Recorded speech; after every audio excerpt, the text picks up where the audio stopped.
नमस्कार फ्रेंड আপনারা আশা করি সবাই ভালো আছেন। তো ফ্রেন্ড আজকের ভিডিওর টপিক হচ্ছে ফ্রেন্ড দেখুন এটা রয়েছে ক্যাননের প্রিন্টার। আজকের ভিডিওটা ফ্রেন্ড খুবই গুরুত্বপূর্ণ হতে চলেছে। তো ফ্রেন্ড এটা রয়েছে ক্যাননের প্রিন্টার ফিক্সিয়াম G2010 মানে 2010-এর মডেলের প্রিন্টার রয়েছে। তো ফ্রেন্ড এই প্রিন্টারটা আমি যখন প্রিন্ট বা জেরক্স করছি তখন কীরকম হচ্ছে আপনাদেরকে দেখাচ্ছি। ফ্রেন্ড দেখুন যখনই প্রিন্ট করা হচ্ছে ফ্রেন্ড দেখুন ডবল প্রিন্ট হচ্ছে। দেখুন এখানে লেখার উপরে আরও একবার লেখা চলে আসছে, মানে প্রিন্ট প্রিন্ট হচ্ছে আর ওর উপরে আবার প্রিন্ট হয়ে যাচ্ছে। তো ফ্রেন্ড আপনাদেরও এরকম যদি প্রিন্টারের মধ্যে ডবল প্রিন্ট হয়ে যাচ্ছে তাহলে সেই প্রবলেমটাকে আপনারা কিভাবে সলভ করবেন তার এই বিস্তারিত আজ এই ভিডিও। ফ্রেন্ড আপনাদেরকে প্রথমে যেটা করতে হবে সেটা হলো এই প্রিন্টারের স্ক্যানারটাকে উপর দিকে এভাবে তুলে নিতে হবে। নেওয়ার পরে বেশি কিছু করার দরকার হবে না, প্রিন্টারটা খোলারও প্রয়োজন পড়বে না। তো ফ্রেন্ড আপনাদেরকে যে স্টেপটা দেখাচ্ছি সেটা হচ্ছে ফ্রেন্ড দেখুন এখানে ভিতরে একটা ইনকোডার রয়েছে।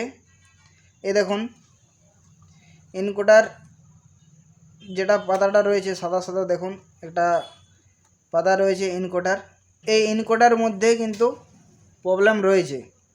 তো ফ্রেন্ড এই ইনকোডারের মধ্যে আপনারা দেখবেন কোথাও হয়তো স্ক্র্যাচ হয়ে আছে বা কোথাও কালির দাগ লেগে গেছে বা ডাস্ট ধুলো এরকম যদি কিছু জমে থাকে তাহলে কিন্তু এরকম ডবল প্রিন্ট হতে পারে, ঠিক আছে।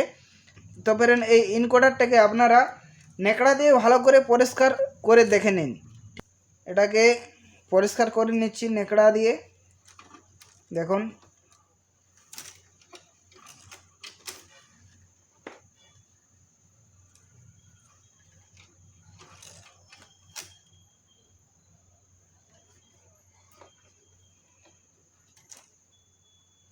দেখুন ডাস্ট ধুলো জমে আছে। ফ্রেন্ড আমি ভালো করে পরিষ্কার করে নিচ্ছি। পরিষ্কার করার পরে আপনাদেরকে সেম পিন আউট দিয়ে দেখিয়ে দেব।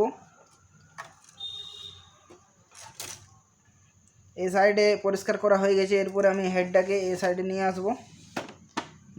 নিয়ে আসার পর এই সাইডটা বাকি আছে পরিষ্কার করতে, তো এই সাইডটাও আমি করে নিচ্ছি।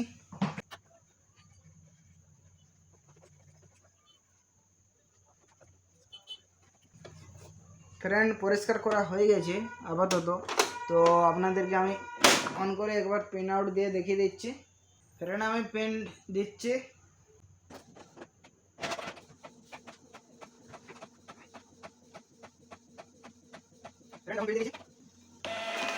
ফ্রেন্ড দেখুন একদম 100% সাকসেস হয়ে গেছে।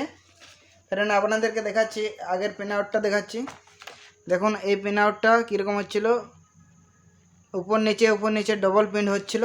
আর এখন ফ্রেন্ড দেখুন পরিষ্কার করার পরে দেখুন একদম প্রিন্ট একদম ক্লিয়ার। ফ্রেন্ড দেখুন প্রিন্ট একদম ক্লিয়ার হয়ে গেছে। ফ্রেন্ড দেখলেন, বুঝতে পারলেন।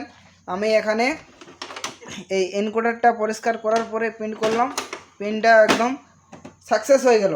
তো ফ্রেন্ড আশা করি আপনারা বুঝতে পারলেন এই প্রবলেমটাকে কিভাবে সলভ করতে হয়। তো ফ্রেন্ড আমার এই ভিডিওটা কীরকম লাগলো, যদি আপনাদেরকে একটু ভালো লেগে থাকে তাহলে অবশ্যই একটা লাইক কমেন্ট শেয়ার সাবস্ক্রাইব করে দিন। দেখা হবে পরের ভিডিও। জয় হিন্দ, বন্দে মাতরম।